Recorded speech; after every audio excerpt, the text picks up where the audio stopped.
পৰিশ্ৰম আৰু অধ্যৱসায় থাকিলে কোনো কামেই অসম্ভৱ হ'ব নোৱাৰে। পৰিশ্ৰমৰ জৰিয়তে সকলোৱে টকা পইচা উপাৰ্জন কৰিব পাৰে, কিন্তু ধনী হোৱাটো সহজ নহয়।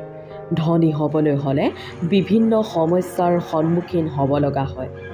বহুতে পৰিশ্ৰমৰ জৰিয়তে ভাল উপাৰ্জন কৰে, কিন্তু মাহৰ শেষত হাতত তেওঁলোকৰ এপইচাও জমা নাথাকে। প্ৰশ্ন হয়, কিয় এনেকুৱা হয়? কিয় বহু চেষ্টাৰ মূৰতো ধন জমা কৰিব পৰাটো সম্ভৱ হোৱা নাই? এই ক্ষেত্ৰত নিজৰ কিছুমান স্বভাৱৰ বিষয়ে ভাবকচোন, যিবোৰ স্বভাৱৰ বাবে হাতত ধন জমা কৰাটো সম্ভৱ নহয়। ধনী হোৱাৰ ক্ষেত্ৰত বাধা সৃষ্টি কৰা কেইটামান স্বভাৱ। বহুতে কঠোৰ পৰিশ্ৰমেৰে উপাৰ্জন ঠিকেই কৰে, কিন্তু ধোঁৱাখুলীয়া স্বভাৱৰ বাবে বিনিয়োগত মুঠেই গুৰুত্ব নিদিয়ে। ফলত মাহৰ শেষত এনেকুৱা লোকৰ হাত শূন্য হৈ পৰে। কিছুমানে নিজৰ উপাৰ্জনৰ বাবে নিৰ্দিষ্ট কামখিনি কৰিয়েই থমকি ৰয়। এনে লোকে নিৰ্ধাৰিত পৰিমাণতকৈ অধিক উপাৰ্জনৰ আশা নকৰাই ভাল, কিয়নো অতিৰিক্ত শ্ৰমেহে এজন লোকক অতিৰিক্ত উপাৰ্জন আনি দিয়ে।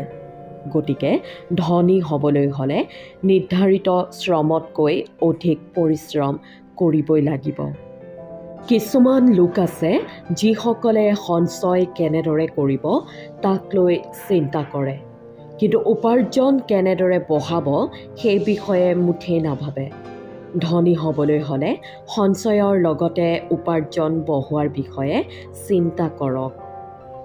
একাংশ লোক আছে যিসকলে সদায় নামী দামী সামগ্ৰী ক্ৰয়ত গুৰুত্ব দিয়ে, পিছে এনে সামগ্ৰীসমূহ ৰক্ষণাবেক্ষণৰ বিষয়ে এবাৰো নাভাবে। একেবোৰ সামগ্ৰী যদি বাৰে বাৰে কিনিবলগীয়া হয়, তেন্তে হাতত ধন কেনেকৈ থাকিব? কিছুমানে আকৌ হাতত ধন আহি পৰিলেই আগ পিছ নভবাকৈ খৰচ কৰিবলৈ ধৰে। এনে লোকে সঞ্চয় কেতিয়াও কৰিব নোৱাৰে। হকে বিহকে খৰচ কৰাৰ পূৰ্বে 100 বাৰ ভাবক। যিসকলৰ দিনত কিমান উপাৰ্জন কৰিব পাৰে সেই বিষয়ে ধাৰণা নাই, তেওঁলোক ধনী কেতিয়াও হ'ব নোৱাৰে। আমাৰ মাজত এনেকুৱা কিছুমান লোকো আছে যিসকলে উপাৰ্জন আৰু সঞ্চয়ৰ ক্ষেত্ৰত সদায় নেতিবাচক চিন্তা কৰে।